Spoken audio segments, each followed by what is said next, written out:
Can everybody see the screen I'm sharing? All right, I see a thumbs up. Welcome. Today is our fourth meeting of the Scenario Planning Advisory Committee. It's July 10th, and this is a virtual meeting to go over a lot of the more technical details of model development as the project continues to move forward. Okay, so our agenda is to do a quick project recap and then dive in on the scenario models and how the models and drivers relate to each other and how they influence the project's outcomes. And then we've got some exercises to go through with everybody. You should come to expect that now. And then we'll talk briefly about next steps and what we can expect later this summer in terms of pathways to the future. So just quickly to go through, we developed scenario drivers, 4 categories: technology, climate, community, and economic change. Remember the defensive playbook analogy, and that's kind of how we started moving through that discussion. As part of the project, there's been an integrated suite of models developed with 11 different components. So very detailed and kind of the nuts and bolts of pathways to the future and how this can be helpful, not just to plan RVA and the TPO, but also to everybody who is as a member of this committee, as well as others in the community. And then ultimately, when we combine the drivers and the models, we're able to develop some quantitative results that can be informative and helpful for determining actions and ways to think about development and growth in the Richmond region, and may be useful not just for the tech folks, the planners and engineers, but also for elected officials as we think about future development. So today we are focusing on this integrated suite of models, all the way from transportation accessibility to economics to water consumption, system resiliency, and so on. And just briefly, our schedule is on the screen, and the big pink arrow shows where we are today in terms of SPAC meeting number 4 to go over the modeling metrics. And we're in between our charrettes. We had our first one earlier this summer, late spring, and looking forward to the next one coming up in the fall. So lots of progress and lots of things to talk about today. So thanks everyone for tuning in. I guess real quickly, if you weren't able to attend SPAC meeting number 3, all of those discussions and outcomes and worksheets and everything are uploaded to the website right now. So if you go to pathways to future.org, you should be able to find that, and maybe we can drop that link in the chat as well. With that, I think we turn it over now to Vlad to do an intro of what we're talking about today. I guess a recap still. Yeah, thanks, Chet. And it's great to see participation today. Need to catch up some of you on where we are and what we had with the last SPAC meeting, which was both virtual and in person on June 28th. And the purpose of that meeting was to really refine and affirm the scenario narratives. Yeah, and as Chet said, feel free to log on and see more full summary of that discussion. But just to kind of catch you up, so the scenario narratives have really been evolving since your March meeting, where we had a survey for you, and from that survey developed 3 draft scenario narratives, and then we asked you to comment on those. We refined them based on your input from that March meeting. Then we had the charrette in April and had a really good group of a lot of stakeholders in the region and give us their input on the drivers. We kind of crosswalk those with our scenarios, And then we had the public survey, the MetroQuest survey, and got the general public's opinion on kind of what are opportunities, threats for the region in the future. And again, related those to our drivers. And then Plan RVA staff did an analysis of the growth implications of the scenarios, and then added a couple more scenarios. The baseline, of course, which was a medium growth scenario, and then another kind of doomsday scenario they wanted to test. So this represents these 5 kind of where we got to with our scenario narratives. And in the last SPAC meeting, we asked you to give kind of a elevator speech summary of each of these scenarios and a catchy name. So I won't read these verbatim, but just to kind of firm these up in your mind where we are with the scenario narratives right now. The baseline, of course, is a medium growth, which is the trend line.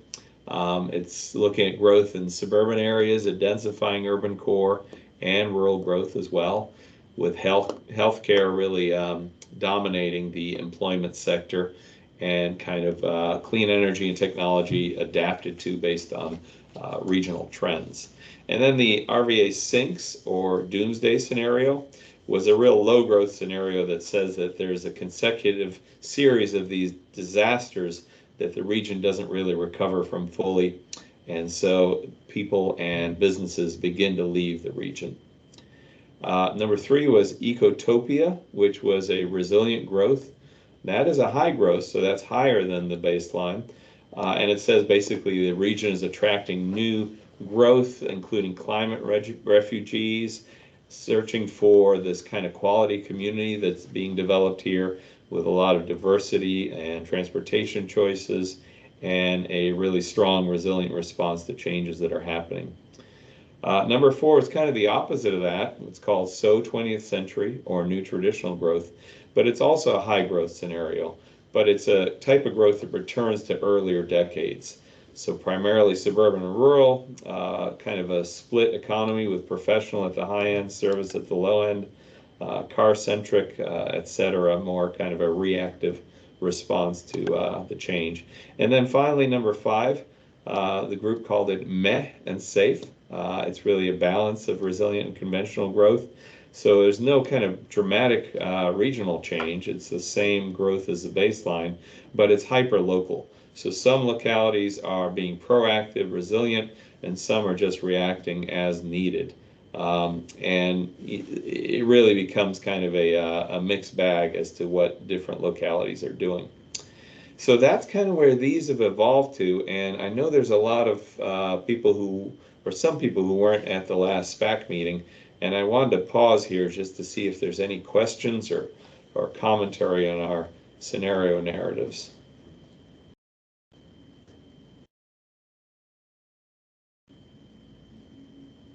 Hopefully these are not too much of a surprise, and a useful addition with the baseline and the kind of doomsday scenario to what we had.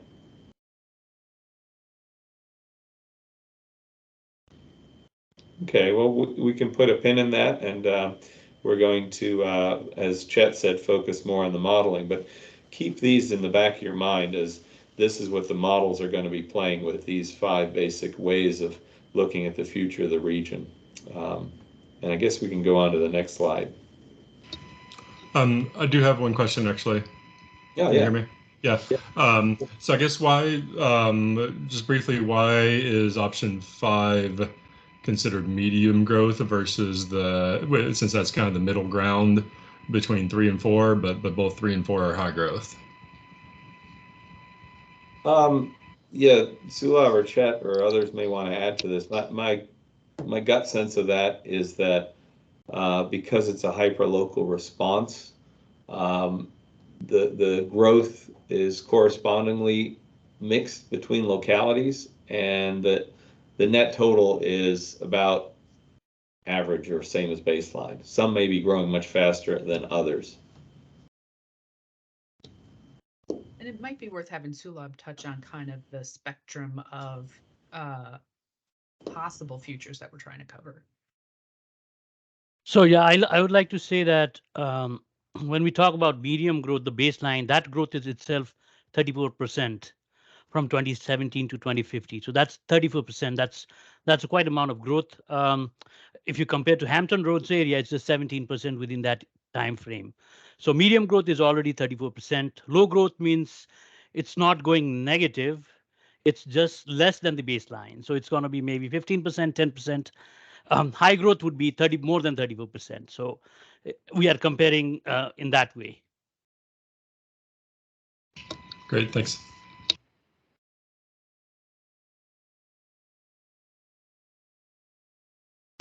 Just responded to a quick question in the chat, but yeah, feel free to interrupt with questions if you have them. So the other exercise we asked you to do was more of a brainstorming exercise, and this was called How Might We Use the Results from the Modeling? And this, by the way, just to spoiler alert, we're going to ask you to expand on this and give us more ideas for performance measures. But we found this very helpful because we are, as you will see, creating kind of the model outputs, and from those, what the scenario, ways of measuring the scenarios would be in terms of performance measures. So just picking on some highlights here, people are quite concerned with kind of quality of life measures, see if we can measure things like health and well-being. We do have a health impacts model we'll talk about. Accessibility, we do have an accessibility model. There's a very interesting one, number 3 there, level of public investment.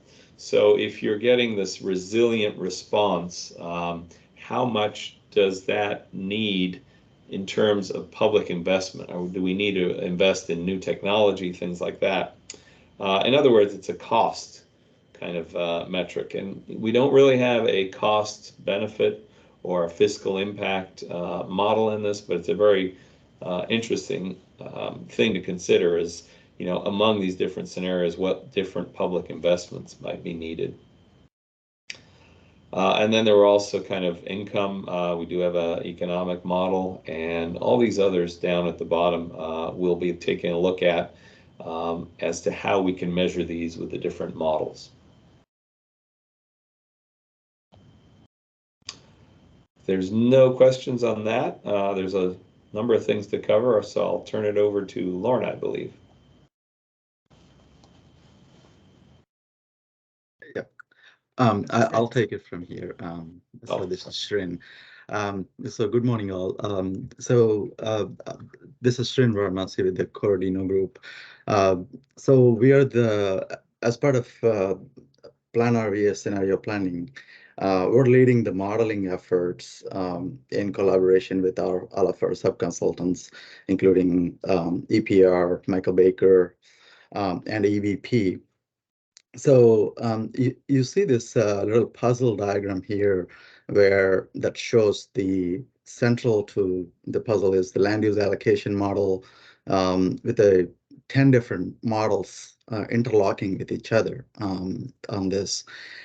This is the suite of models that we're developing for this scenario planning exercise. And the fundamental question anybody might ask, why do we need a model? Why are we developing these models for scenario planning, right? So if you want to analyze something for today, we have the data. We could actually gather some data, what's happening today, such as census data or traffic counts or environmental data, etc.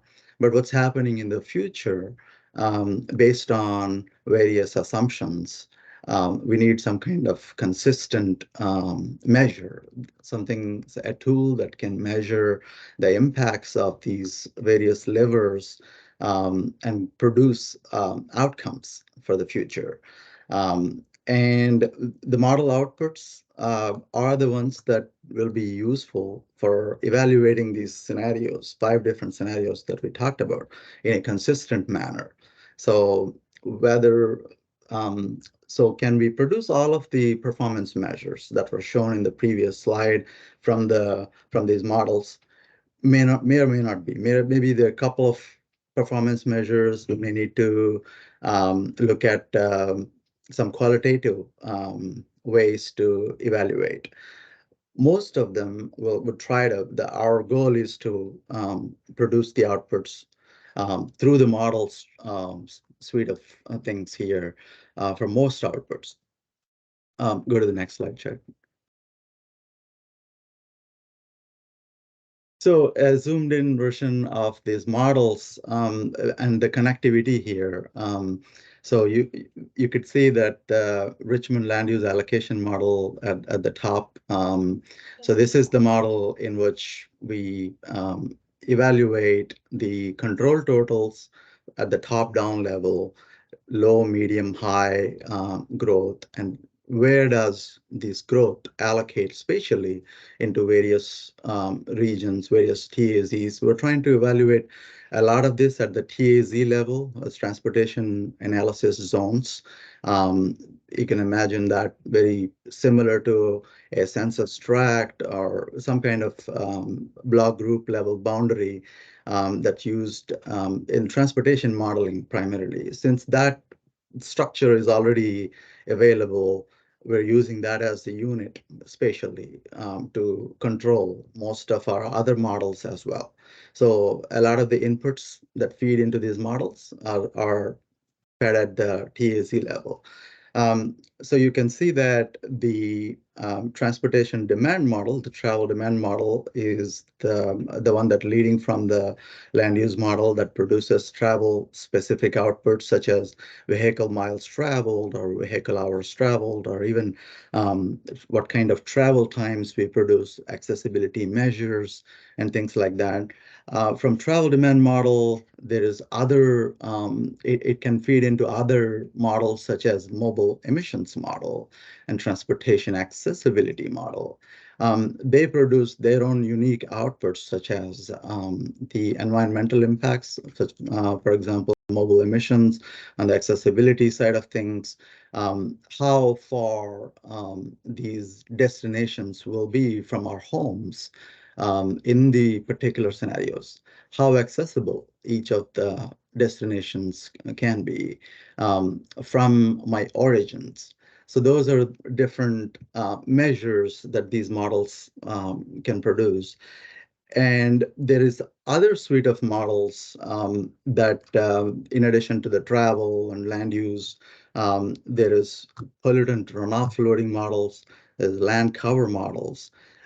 They produce specific outputs that are related to the land use and their impacts on the pollutants and impervious surfaces. And they all feed into I want to say a final outcome that is community health impact model. And there is another spectrum. We also care not just about the health of the region, but also the economy, how the prosperous nature. So we thought, okay, we should have an economic model as well that measures the impact of these scenarios on job growth and what kind of economic impact it produces, etc. So this is a diagram that kind of shows the interconnectivity between different models. And some of the models may feed into other models. We may need to further tweak it as we go along to put some more arrows as we figure out and test these scenarios. But I think this is a very good starting point for us on, what the suite of models will look like for this scenario planning effort. And it's a kudos to Plan RVA and taking up such a large role in many of the advanced cities in the nation, not even in the nation, in the world. This is the kind of suite of models most agencies are developing, in addition to the traditional land use model or the travel demand model, which are usually, fed into the long range transportation planning. The idea here, as Chad and Sulabh pointed out, is not just for transportation, but beyond transportation, we are evaluating the scenarios. And so this undertaking is significant. Chad, next slide, please. So now we're going to dive into each of the models and their structures in a flowchart fashion. So kind of easily to understand easily what are the inputs, what are the outputs, what does each of the models do. It's kind of give you a perspective. Also to pick your brain on what are we missing if you think of something else that these models should evaluate or the performance measures should evaluate. That is something fundamentally we would like to take away from this meeting. So there will be 11 different models, 11 different components that we'll be talking about. Just hang in there with us as we go through. I'm going to start from the RSLAM, which is the Richmond Simplified Land Use Allocation Model. It is simplified. It does, the slide does show quite a bit of detail, but we'll try to make it simplified here. So what does the land use allocation model do traditionally, right? So if we tell this is my high growth in the future, for each of the jurisdictions, if we provide control totals, where does that growth go? Where does it spatially spread? Population, employment by industry sector. So those are the different outputs it produces. On the input side of things, spatial distribution is key. So if Plan RVA is envisioning a particular jurisdiction is going to grow significantly, we can provide that particular jurisdiction a higher control total. If a particular jurisdiction would like to be conservative and be at the baseline level, we can reduce the control total. Not just that, we can also control spatial distribution by selecting a few corridors. If if the SPAC members or Plan RVA envision a particular corridor growth should be higher than trend or normal, we can select that corridor, a buffer, and identify the zones that are within the corridor and that belongs to jurisdiction and make modifications as needed. And the model is sensitive to those kind of inputs. There is a lot of other inputs it is sensitive to, such as the existing year TAZ data or the population employment data as they come from the census, or the trend analysis that Plan RVA has done for the 2050. That is also an input to kind of show where is the trend going. And so if we know the trend, we know where to alter and where to make modifications. That's one of the reasons for that. And a bunch of indices it actually touches as well. We can touch, how are the existing retail, non-retail, and household indices and market indices are within each of the jurisdictions. It also is sensitive to the accessibility measures, how accessible a particular area is, whether we can impact the growth by accessibility. Obviously, it is sensitive to vacant land. Vacant land is, the number one, lever for the land use allocation model. So, like I said, the outputs it produces are various detailed population, household employment measures that are in a format for the travel demand model as a primary. Also, all of these scenario planning models, like 10 different models, they needed a much more detailed outputs into the 13 different land use classes and their areas and things like that. So this model does produce a lot of that output, primarily the land use bisected in various ways. Go to the next slide, Chet.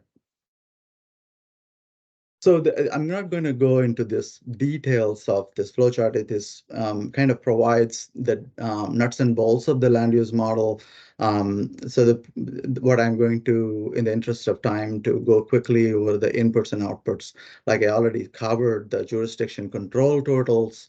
TAZ scores the base and 2045 trend line files and current densities of the inputs. See, the outputs are revised vacant land. So after the allocation, what is leftover vacant land, and also what's the population and employment measures. Next slide, please. So now that we covered the land use model, the second one we're going to cover is the travel demand model. So this, most of you are familiar with this particular model because this is something that has been existent for a while. So as part of the scenario planning exercise, we are enhancing the travel demand model that is already developed by VDOT and Plan RV8 in partnership. And as part of this, we are enhancing the travel demand model with some kind of special features such as connected automated vehicles modeling, also ability to model external trips and transportation network companies such as Uber and Lyft, also to be able to model teleworking and work from home. These are the various outputs the travel demand model produces.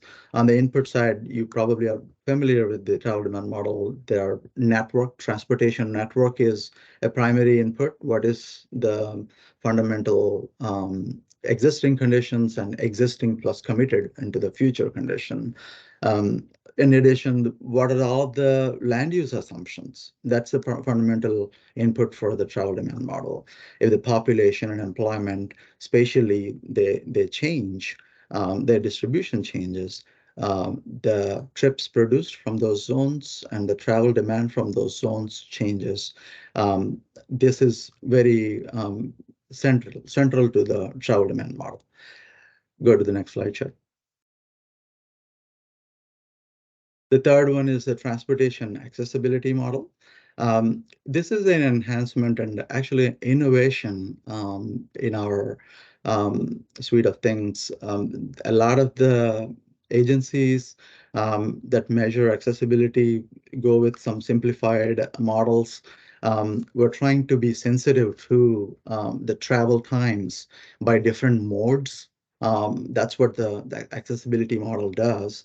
The inputs are the travel time skims, which are shortest paths by different modes, auto, transit, or even we're even handling the non-motorized modes, such as bicycle and pedestrian modes. That is a separate model that Plan RV in-house has developed, the non-motorized component. But the accessibility model that the consultant team is developing, or developed rather, is primarily dealing with the auto and transit side of things. It goes through a set of accessibility decay curves. Those are the fundamental inputs. And on the output side, we provide access to different destinations, such as jobs, healthcare facilities, parks, government centers, etc. The other important component of the accessibility model is that it also handles the equity part of it as well. We are able to measure the accessibility to the total population, also to the EJ population as well. Go to the next slide, Chad. So this is a little more detail to the accessibility model. I mentioned the accessibility decay curves. Those are the curves basically as the travel time to destination increases, accessibility reduces. That's what those curves show. And the auto and transit decay functions are developed for the region.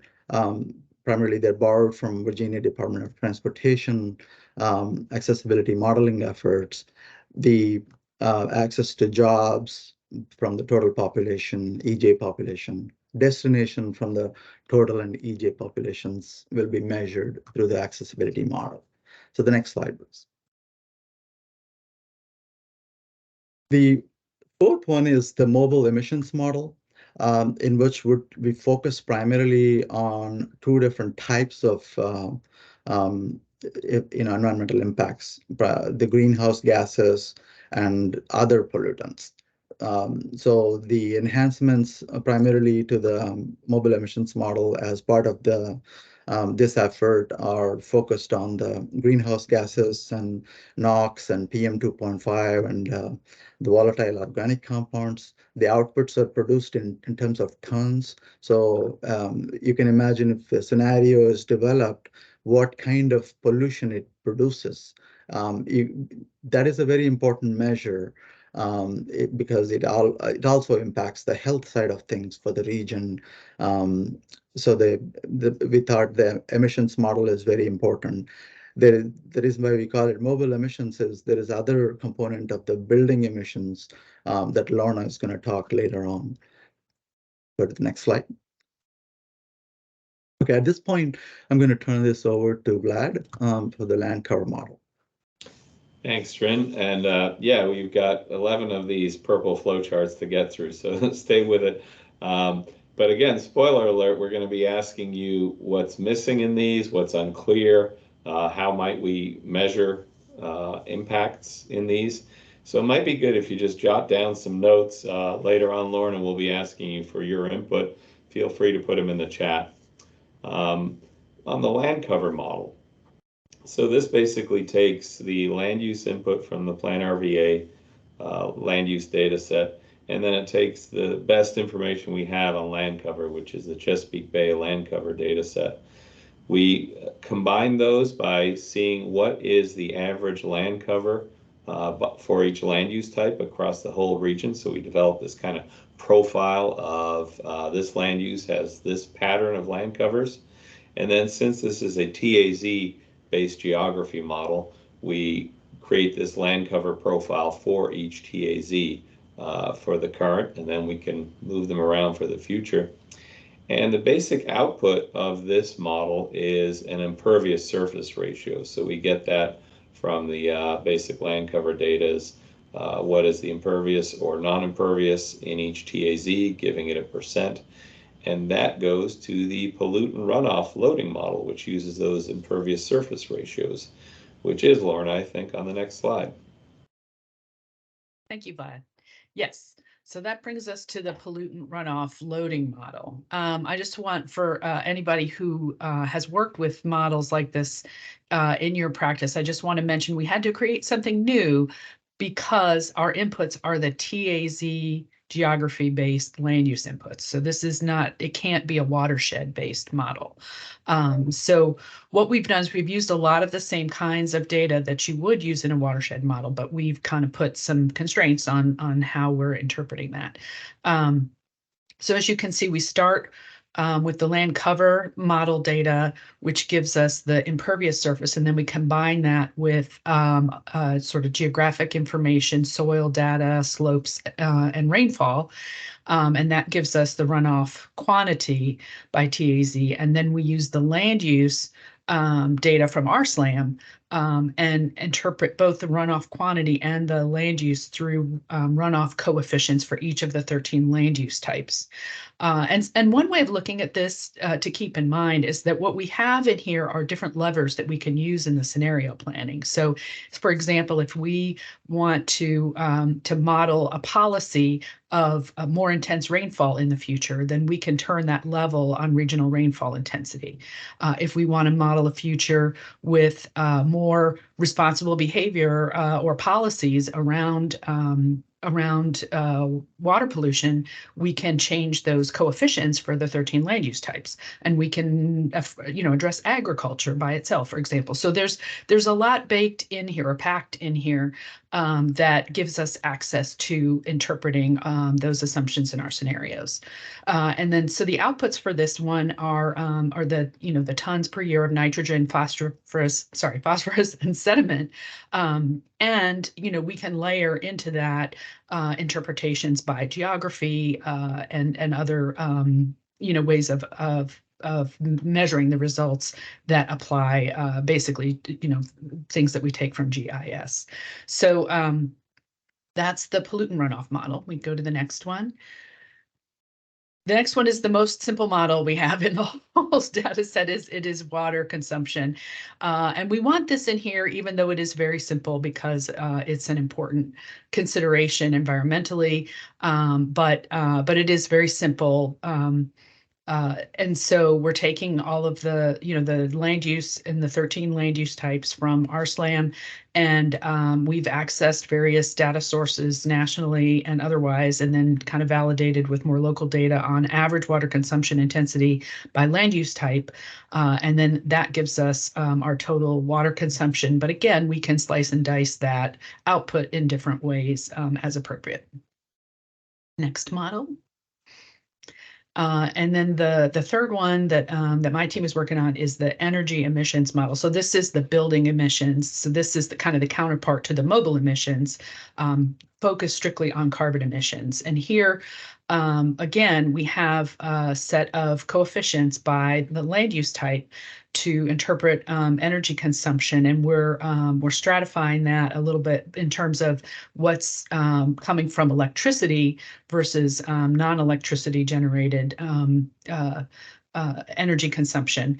And the reason for that is that the electricity use, carbon emissions, is really determined by the source of the electricity, i.e. Dominion power.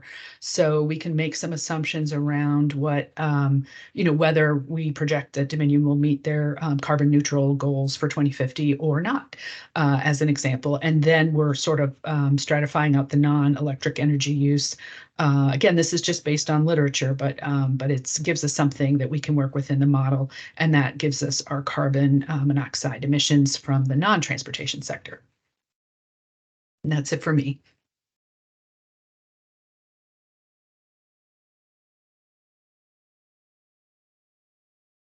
Hi. Srin, should I jump in? Yes. Yes, go ahead, Brandon. So showing some of the flow, I think we've already talked about the RSLAM and how some of the employment and population is already provided by that. And then as well, that informs the travel demand model, and both of those then flow into the economic model, that box you see right there in the middle.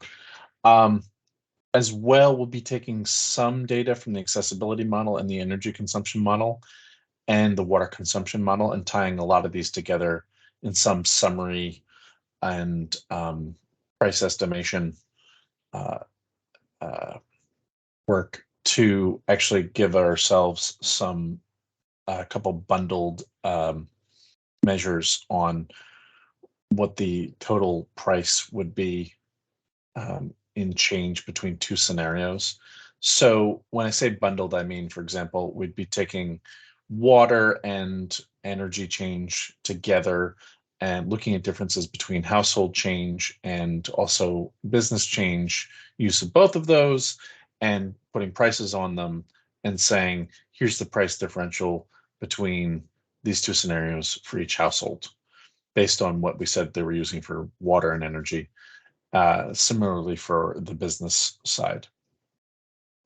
The modeling gets a little bit more complex when we talk about other topics. Moving on to travel.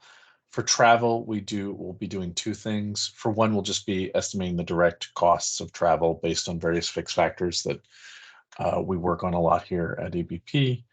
And then similarly, we'll be taking some of that and looking at how that actually affects and boosts some value added.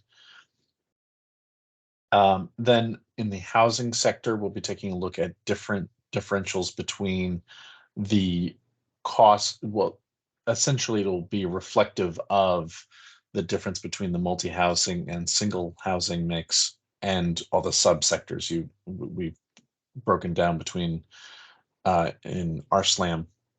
And that mix will change between scenarios to some degree.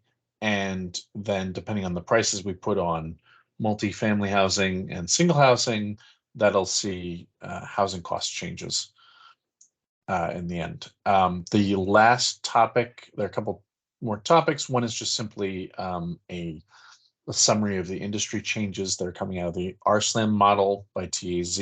That's another output of our economic model. And finally, there will be some of what we call market access. I'm open to changing that name since we've used the word access quite a bit now. And that is what we call a productivity increase due to improved economic access for jobs. So if you have a jobs model where you have a certain number of jobs within a region, and then because of improved travel times, you actually have more potential employees within the same time frame. So if you had if you have a 40-minute window and you begin with 100,000 people, but because you improve travel through flow, excuse me, if you have 110,000 people that are actually accessible in 40 minutes to a location, you see some economic productivity bump. We'll be estimating that as well. So I think that I've just tried to quickly knock out all the boxes on the far right that will be outputs, but some of that's a bit abbreviated, so we can follow up on that if there's a question. Great. And then next, and I believe this is the last model, if I'm not mistaken. So thank you all for your patience. So lastly, we have the health model. The health model is dependent on land use and non-land use-based levers.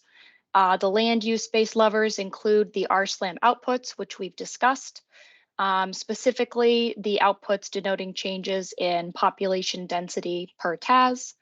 And then from the RTC travel demand model outputs, this includes changes in vehicle and personal miles traveled by network link. So we then have the non-land use-based levers, which largely includes outputs from existing models or the models that we just heard about, the models that are currently in development. So this includes access to grocery stores and medical facilities from the accessibility model, concentrations of pollution outputs from the mobile emissions model, heat and temperature outputs from the urban cooling model, and impervious surface acreage or percent impervious surface from the land cover model, which feeds into the pollutant runoff model, as we heard. And then the model outputs include 5 major groups. This includes changes in physical health, which includes physical activity duration, life expectancy in years, and changes in morbidity and mortality rates.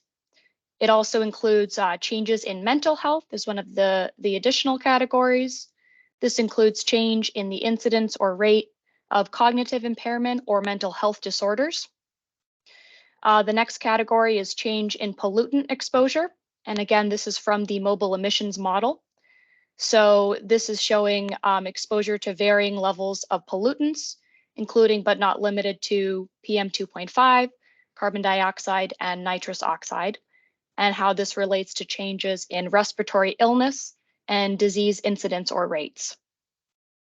The fourth category is change in per capita accessibility for essential destinations, which includes grocery stores, primary care physicians and their facilities, and changes in access to green space as well. The last category is the change in travel safety, which includes crash rates and crash-related injuries and fatalities, resulting from an increase in VMT and PMT. And then lastly, we have this additional category, and this will largely come from ACS census data, as well as any local data that we can incorporate. We have this separate category of moderator variables, which are variables that influence the strength or direction of the relationship between the inputs and outputs that we described. So we included these moderators as supplementary variables to provide local context to some of these model outputs, especially when some of these model outputs for a given TAS or even a given county are similar, but the demographic makeup is different. So these are meant to provide additional context for those results. And this includes race and ethnicity, median household income, population age, the age of the housing stock, English as a first language, and zero-car households. And largely these were chosen based on their well-established impact on community health, their tendency to change slowly over time, and the level of nuance that they provide at the local level. So I think that's it on my end.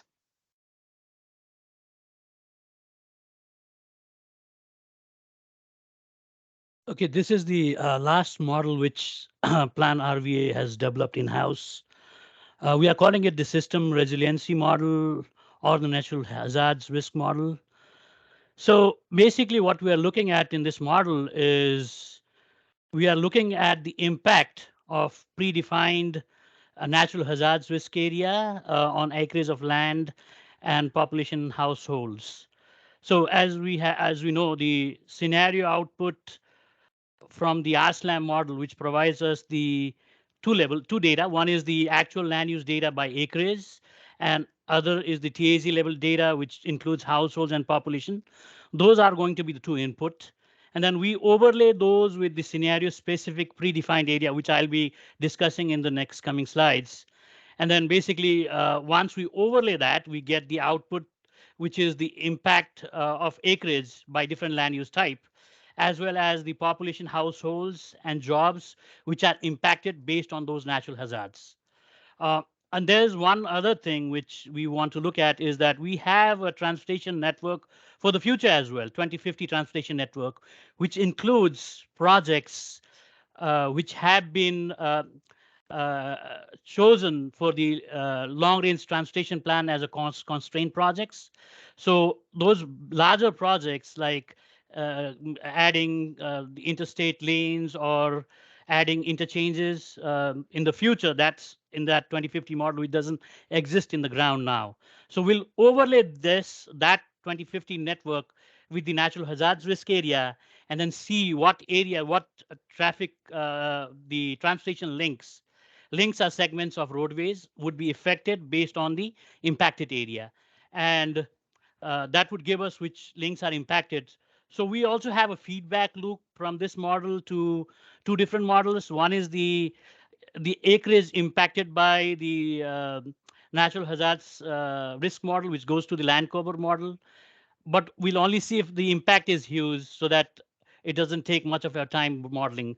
And then the output from the link level analysis also goes into the travel demand model, means that those links which would be impacted would be crossed out or deleted, or in travel demand modeling terms, it would be zero, so that if people are trying to use that link, they have to use an alternative route.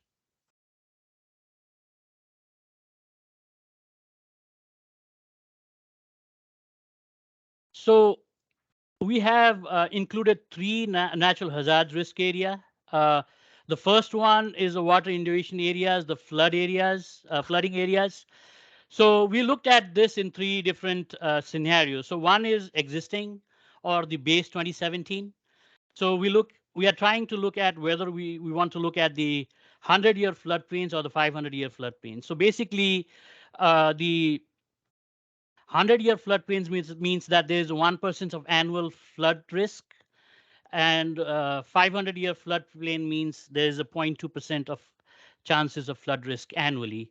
Over the course of 27 years, from 2023 to 2050, if we multiply that, the 100 years would be around 27%, I believe, as well as the 0.2% would be around 5%. So based on what the SPAC wants, we could decide whether we want to use the 100-year floodplain or the 500-year floodplain. For the baseline 2050, Virginia Coastal Resilience Master Plan, they have predicted what would be the floodplains in 2050. Actually, they have predicted for 2040, 2060, and 2080.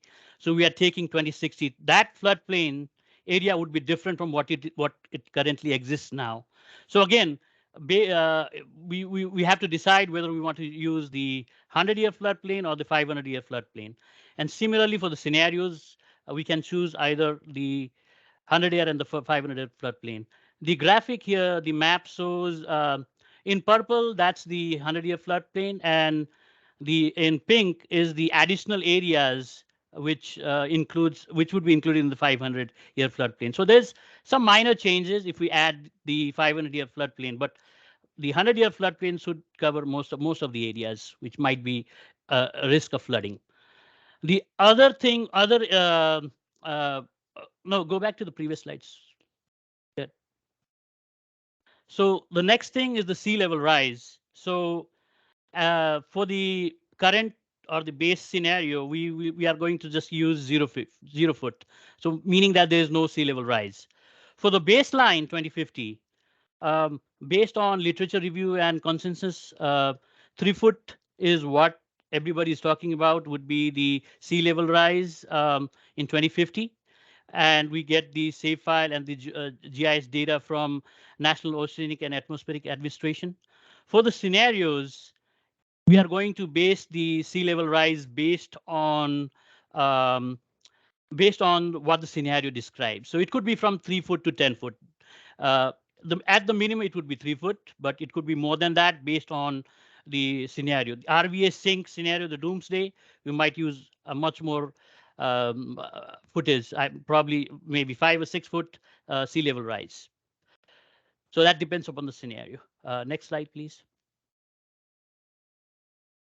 So the final risk, the hazard area which you are looking at is the wildfire prone areas.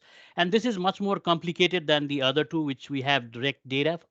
So we looked at the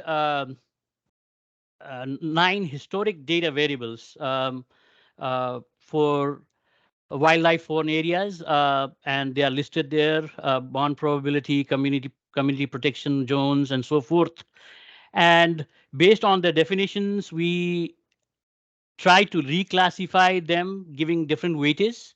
So let's say the burn probability was out of 100, burn probability had 20 weight, whereas the characteristic flame of length, that was 5. So based on this, actually from 1 to 9 is based on how highly they were valued in that index. So based on these 9, we developed an index data or reclassified this and develop a 1 to 7 score index. And based on our staff level discussion, we thought that the areas index 6 and 7 could be classified as wildfire prone areas for this exercise. And you can see the map here. The gray areas, the brown areas are the areas which are indexed 6 and 7, and which would be the wildfire risk areas, the current wildfire risk areas. For the baseline, it's going to be difficult to use this. So what we are trying to do is basically look for the wildlife prone areas in the future. And how can we get that is basically using the land use categories and create their corresponding probabilities for wildfire.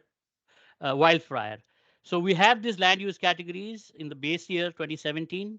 We have the actual data, and we have the actual data for land use. And we are trying to create probabilities for different land use. And then after that, for the scenarios as well as the baseline, we get the RSLAM output, which is different from what the baseline is. And then finally, we are going to use the Monte Carlo simulation. As we all know, Monte Carlo simulation is a mathematical model to predict the probability of a variety of outcomes when the potential of the variables is random. The underlying concept is that basically we use randomness to solve problems that might be deterministic in the future. So basically, we select the land use category from the land use vector. We then check if the selected land use category is fire prone by comparing randomly generated number between 0 and 1. And then we'll do the corresponding fire probabilities with the fire probabilities vectors, and probably the Monte Carlo simulation normally done like 1,000 iteration or more. So depending upon how much computer speed and time we have, we'll do those iterations. And then finally, the fire prone areas would be the number of fire prone areas divided by the number of iterations. So basically, a number could be 1 to 1,000, and then the iteration could be 1 to 1,000. Based on that, we'll get the probability, and those would be classified as fire prone areas in the future. So it's a little bit complicated, but I think we'll be achieving what we want for the future. And I think that's the last model we have. Thank you, Sulabh. Yeah. So we want to spend a few minutes now just taking a moment to reflect on what you just heard. And we know that was a lot. And so we provided good image there of your head exploding. Yeah, and please let me know if we need to go back to a slide. Sure. Yeah, that's a good point. So so it's a lot to take in, and you can certainly take some more time to digest that. But just, from your kind of initial reactions, as Vlad was saying earlier, we'd like to hear if as you heard us describe these models, if you thought of something that might be missing or something that that wasn't clear to you. In a moment, I'm going to talk about how the scenario drivers we've already lined up for the scenarios compare to the model levers, but it could be that you might have heard something as we were discussing the models that you think is not addressed in the scenarios. So if that comes to mind, those are the kinds of things we'd like to hear from you. So I'll stop talking. Any questions or comments? Okay, Gordon. Louise. Hi, everybody. Okay. I had a Louise, question about the health model. I don't know if we can navigate back to that. I guess two questions. One is, I was just curious what kind of radius you were using for proximity to grocery stores and medical facilities. Just, the bigness of or smallness of that. And then my other question was, I'm not sure if it's reflected somewhere, and I'm just not, sure where it falls in the categories, but are we incorporating somehow like bicycle and pedestrian networks, how that, moves up and down health? Maybe that's part of the land use. I'm not sure. So those are my questions. Yeah, those are great questions. I can jump in, and then other folks from my team can chime in. So in terms of the grocery stores and medical facilities, I believe the idea was a 30-minute travel window, travel shed by car.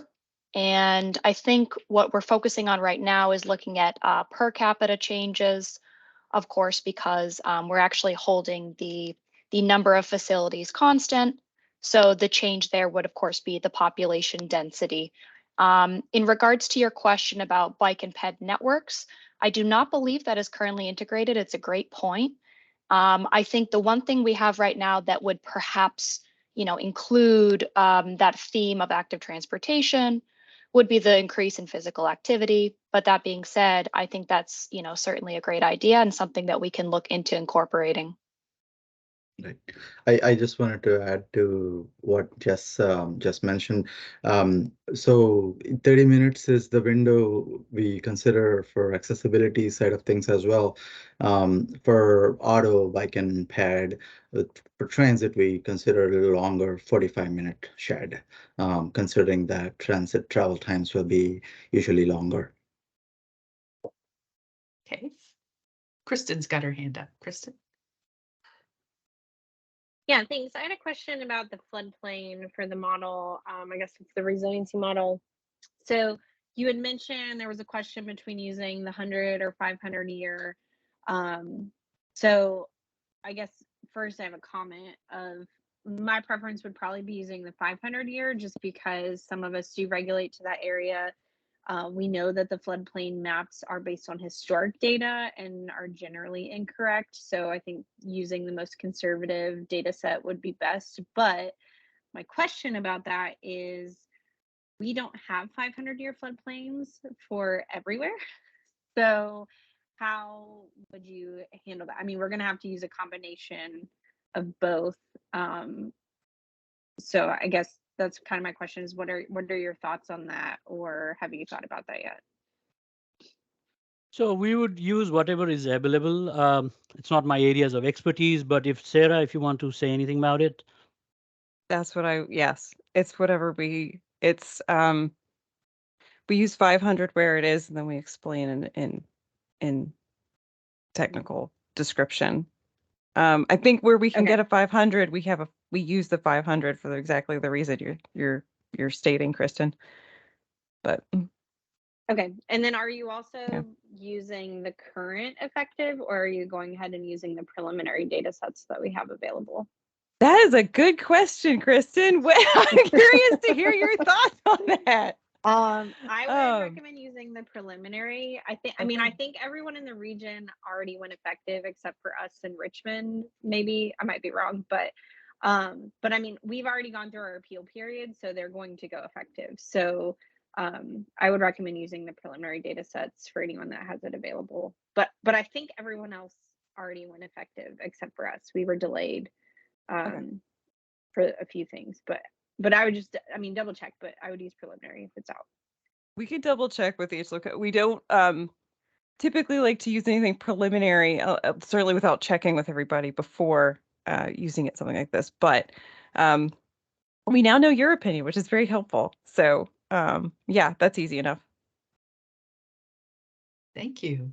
Any other questions or comments about the models or how we can apply them?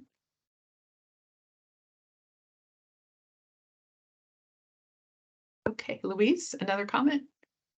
Yeah, I just had I just had a follow-up, I guess, about the the time radius around medical facilities and grocery stores, the 30-minute drive and the 45 walk, bike, bus radius. So in using this model, does that mean those time radii are like the baseline of acceptable, and then putting them through these various scenarios? If that time is less, then that would be like, yay, great.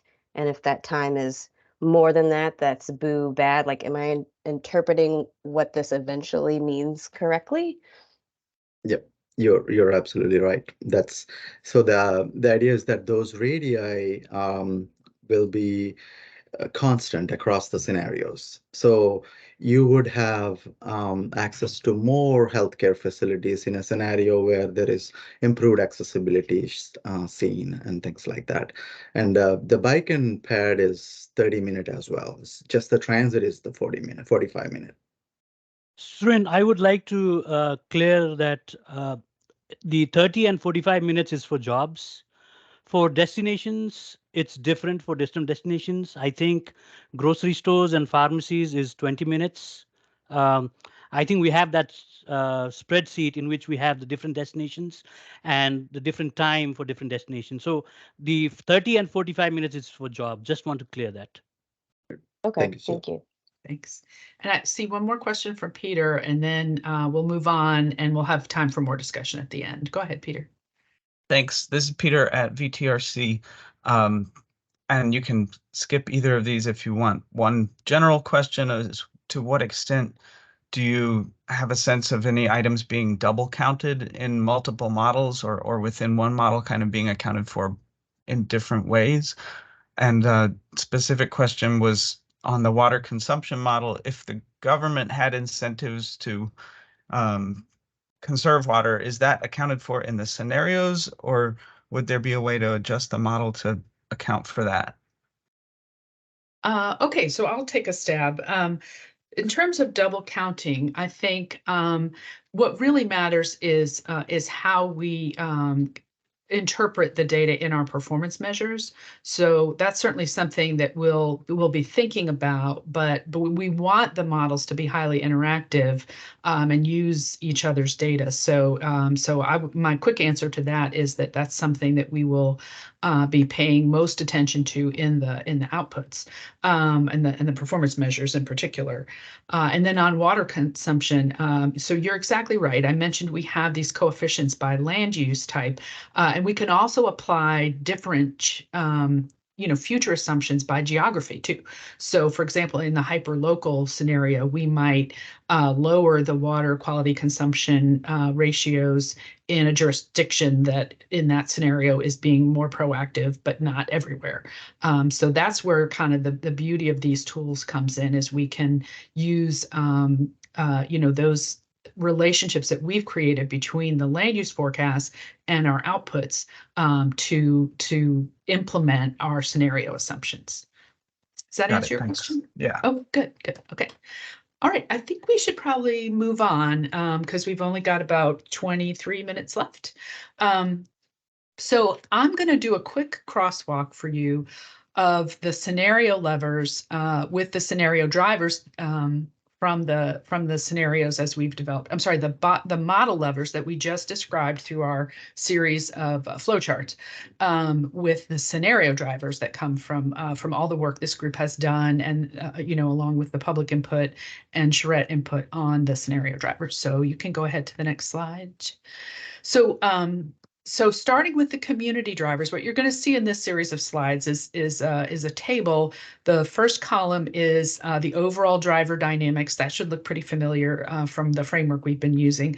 The next column is a little bit more specific interpretation from, again, the detailed work that we've done as a group of what are those specific drivers that we're saying we want to adjust from one scenario to the next. The next column is the model that has those levers when we look at what we've already created in our model set. And then the last column is just some gaps or notes that helps everybody understand where we are with that. And I'm not going to go through this line by any means. We really just want you to see that there's good alignment. So for example, if you look at population dynamics, there's a list of about 6 different things there, from the amount of growth to the demographics, household size, and age that we've said in our scenarios that we want to adjust in at least one or more scenario. So for the most part, our SLAM is going to be handling these, but a couple that are in there are educational attainment and population diversity, if you will, and those we might not have direct levers for those, but we can capture some of them in performance measures and through a qualitative component to the scenario process. And that's something we want you to keep in mind, that there's kind of 2 ways of doing qualitative analysis here. One is to just kind of take a thread like educational attainment and just kind of carry it all the way through what we think would be different in the scenario, and then what we think the outcome would be. That's purely qualitative. We also can say what we think, the change would be in the scenario, and then we can relate that to other levers that we do have in our models and make that part of what we adjust. So those are 2 ways that we can address these qualitatively. So in terms of moving down the chart, settlement dynamics, that's a very spatial thing, and our models are very spatial. So we're in good shape there, and we have a lot of different geographies we can work with, like water, sewer service areas, and many others. Settlement supply dynamics, that's really the where do people want to live, and some of those drivers are relate to local plans, redevelopment potential, development density. These are all things that are captured in our SLAM, and then our other models also further interpret these levers. So we're in good shape for that. You can go to the next slide. And then the last community driver is political dynamics. And again, that gets into policies that would affect land preservation, the availability of land for development in particular. And again, our SLAM can handle that for us. You can go to the next slide. So the next group of drivers are under economy. And so the global and national economy dynamics, those are really kind of external assumptions that we make, and that's going to drive the amount of employment and maybe sectoral changes that we have in our SLAM. The regional economy dynamics get into, region-specific changes in the growth or decline sectors. Things we mentioned in there include e-retail and where jobs are located within the region. So again, our SLAM will handle a lot of that, but also the economic and travel demand models could be leveraged in those areas. Job locations, and then when we get to the employment and workforce local dynamics, that includes job locations within the region, the extent of telework, the extent of external telework, telework to external jobs. Those are things, again, we'll have to make some assumptions about those, and then our, particularly our SLAM and TDM models will help us. When it comes to purely external factors, we may have to make some qualitative assumptions. So we can go to the next one, which is the technology drivers.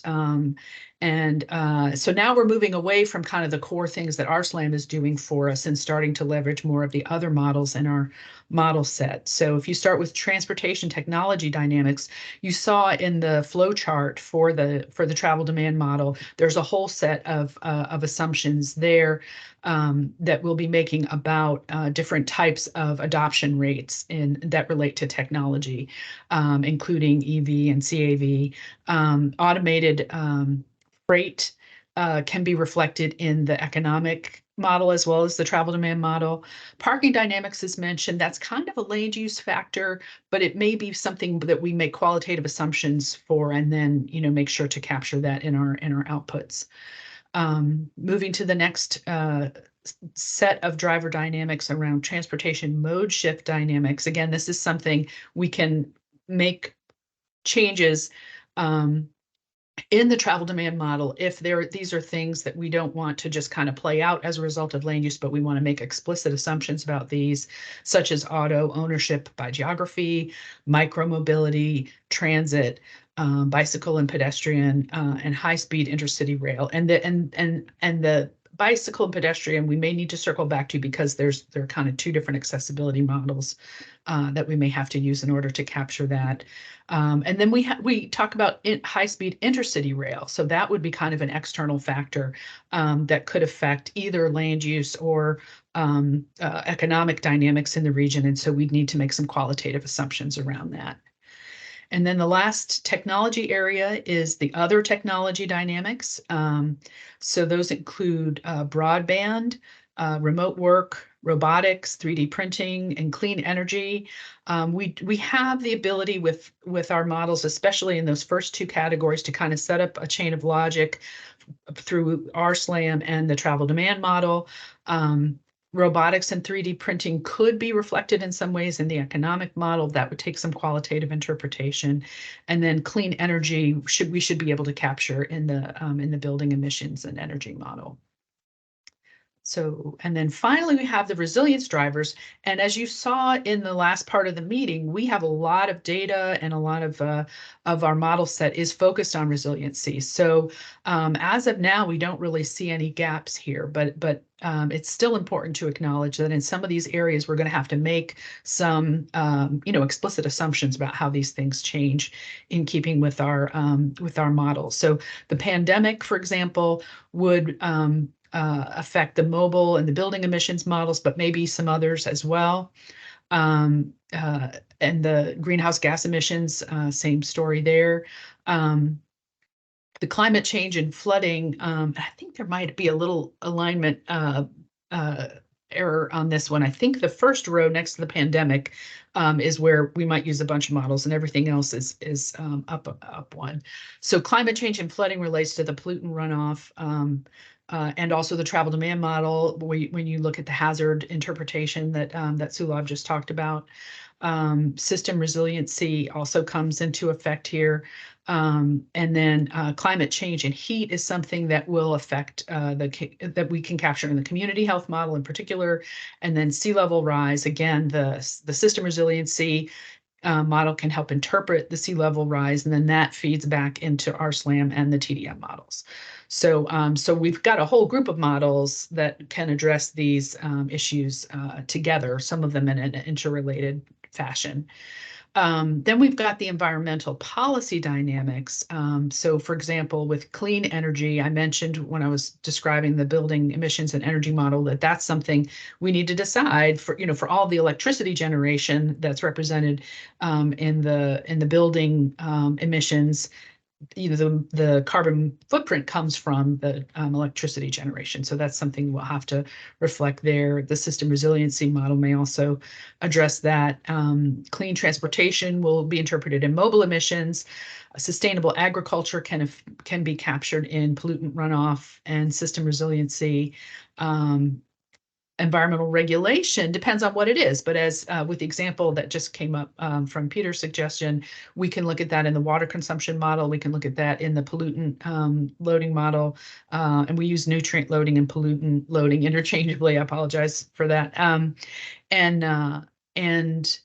there could be others depending on what the nature of the environmental regulation will be. And then the community health model is going to translate a lot of these outputs to additional performance measures in this area. And then finally, in terms of local and individual response dynamics, personal responsibility, local food supply, water consumption, land conservation, and clean energy, very much like I was saying in the other parts of this chart, that we have a lot of different models we can apply here, including RSLAM, the pollutant runoff model, the system resiliency model, and the others that you see here. So all of that should give you a sense that there's good alignment between the items that we've kind of independently developed as our scenario drivers and what our models can do. There's just a few places where we'll have to make some qualitative assumptions. So we wanted for you really to see that we've done that due diligence and also see if that sparks any questions or thoughts on your part. So with that, we can spend the rest of the meeting in discussion. And so the first part is just if you had any thoughts about if you spotted a gap there or where we talked about qualitative assumptions, that something came to mind that we might consider, we certainly would welcome those ideas. Any thoughts on that in terms of making sure that we have good alignment between our model levers and our scenario drivers?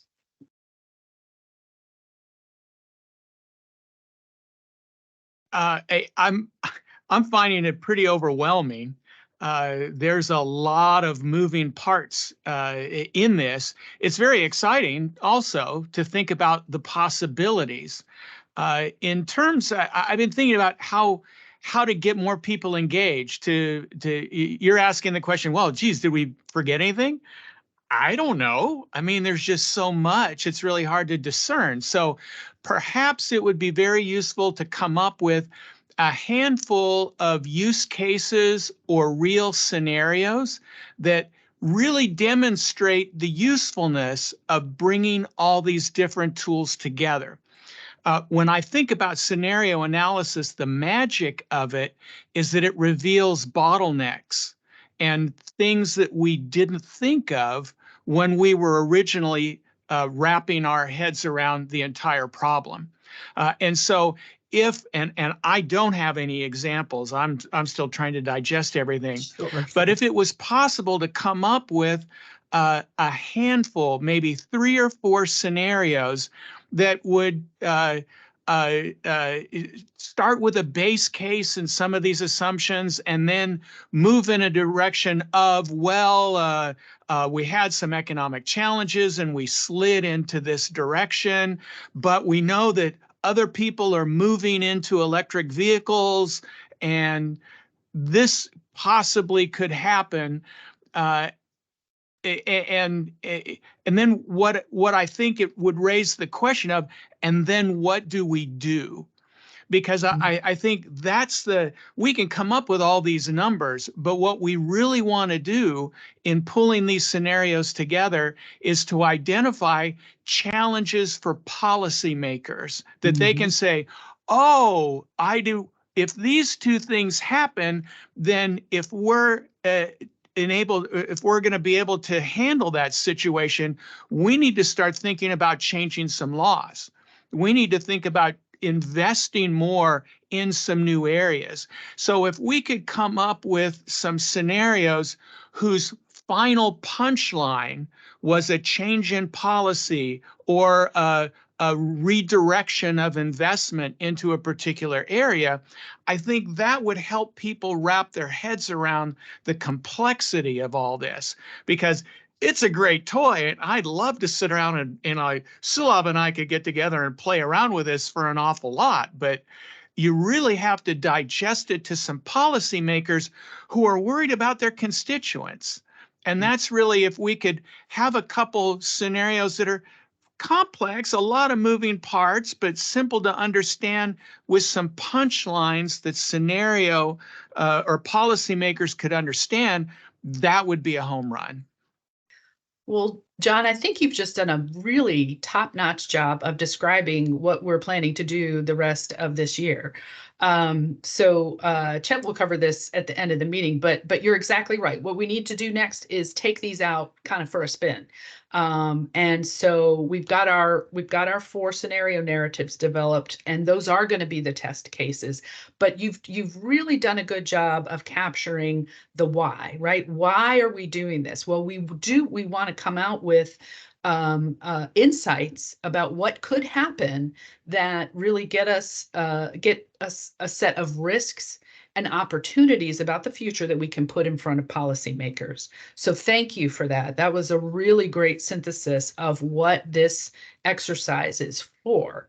And it's also a great segue to, thinking about what are the performance measures that we should be reporting out of the models to be able to have that conversation with policymakers. So I certainly encourage any other questions or reflections on the drivers, but we'd also be happy to spend the time we have left talking about those performance measures.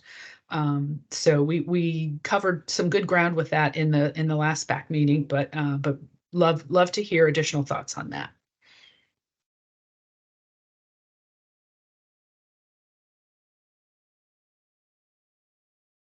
And Chet, do you want to go to slide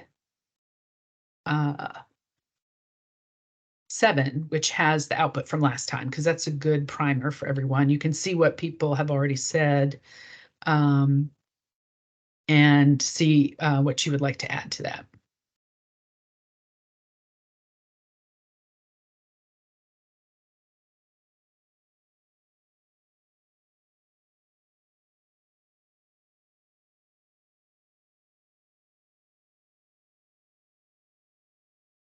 And then just kind of reiterating what John said, we want to be able to articulate the,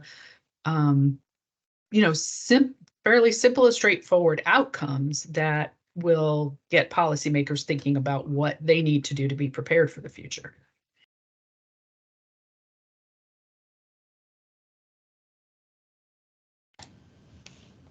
Any other ideas? Just following up on John's punchlines for policymakers, that third bullet there, the level of public investment, that is one thing we can't model because fiscal impact models are notoriously difficult across a region. But that's something to think about is what kind of policy implications might these have absent comparing investments.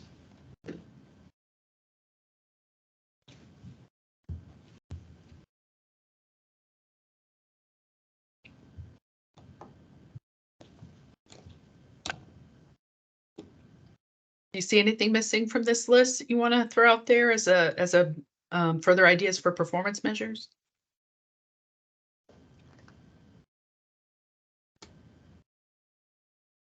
Okay, my last prompt would be anything that you didn't hear us say so far in this meeting that you think might be missing from the analysis we're planning to do. Hey, Lorna, I'm seeing furrowed brows and hearing John's, if John Leonard is overwhelmed, then a lot of people on the call are going to be overwhelmed. So I would suggest that we post all this and the recording and then give everybody some time to digest it and think about it and provide some feedback. It's a lot to develop a response right now. Absolutely. Thank you, Chet. Yeah. So if you want to just take the next steps, and that's for sure part of how we want to move forward is giving you some time to digest this and give us your feedback while we're finishing up our sort of cleanup and setup of the models. Right. So I think there's going to be probably a little gap now as everybody kind of circles up internally and starts to make sure all these models work and talk to each other. And I appreciate all the feedback that everybody's given today. Like I said, we'll package all this, put it on the website, and send out a reminder to everyone to get us some comments back if you have any additional ones. We're looking forward to the fall as kind of the next gathering of this group, at least in person. SPAC meeting number 5 will probably be in person or hybrid, just to allow us all to get back together and talk in person about the impacts of the models and kind of, I think kind of what John has talked about is kind of what's going to happen next and how is this going to be useful. Maybe we can put together some examples of possible runs that might elicit some feedback from elected officials and other policymakers.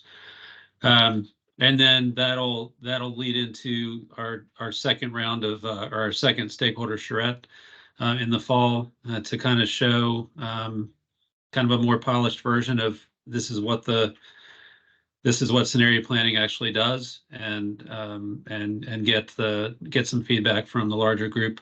Hopefully we'll have everyone coming back that came to the first meeting, but we'll certainly be looking for advice from everybody on the advisory committee about additional folks to invite or different ways that we might want to approach it based on your experience the first time around. With that, I think we're right on time. We got a couple minutes left. Does anybody have any additional comments, questions, advice for us to as we kind of dive into the models?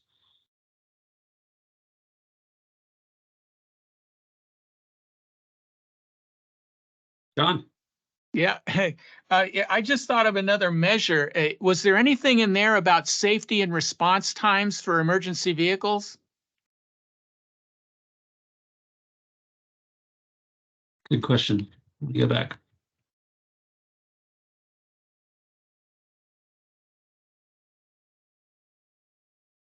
Nope, that's a good one, and I Yeah, think one that can that is a be good one. addressed spatially. Yeah. And then I guess as a potential triage, would it be possible to go through the list maybe of the last year of decisions that the policy board has made in terms of investment, or maybe look at some of the issues that the CMTA is dealing with, and then framing those from the perspective of a scenario. That is, there is a slate of existing decisions that they've recently made or will be making in the near future. Is it possible to put those through the lens of this group of models to see if there aren't scenarios that could inform upcoming decisions? That would bring it back to reality a little bit and give us a chance to see if it can help impact things that are really on the runway, on the ground, that decision makers, at least at the policy board, are dealing with today. Yeah, I think that's a great idea. And you're right, it does provide that practical connection back to how this can be useful. And I think it'll draw some attention to our current structure of decision making, but it'll also maybe highlight some ways that decision makers could be interacting, across different, whether Plan RVA and the TPO talk about things before there's a housing plan developed or something else. So yeah, great idea. Yeah, my sense is that these long-range models and plans tend to sit on the shelf, and this is an opportunity, maybe because the flexibility and the diversity of the models in this tool that you're assembling may be able to pull it off the shelf and make it more of a more used tool. I don't expect it to be pulled out and used like a calculator every day, because it takes a while to fire these bad boys up. But still, from a longer perspective, we could maybe tighten that decision-making loop a little bit. Yeah, great. Okay, well, I'm gonna call it. We're now at noon, and once again, I appreciate everybody's time. Please feel free to follow up individually with any of us if you have questions, but be on the lookout probably later this week for an update to the Pathways to the Future website and all of the materials from today. And we'll look for any additional feedback you might have. But thanks, everybody. Hope you have a great week. Thank you. Thank you. Take care. Thanks, everyone. Thank you.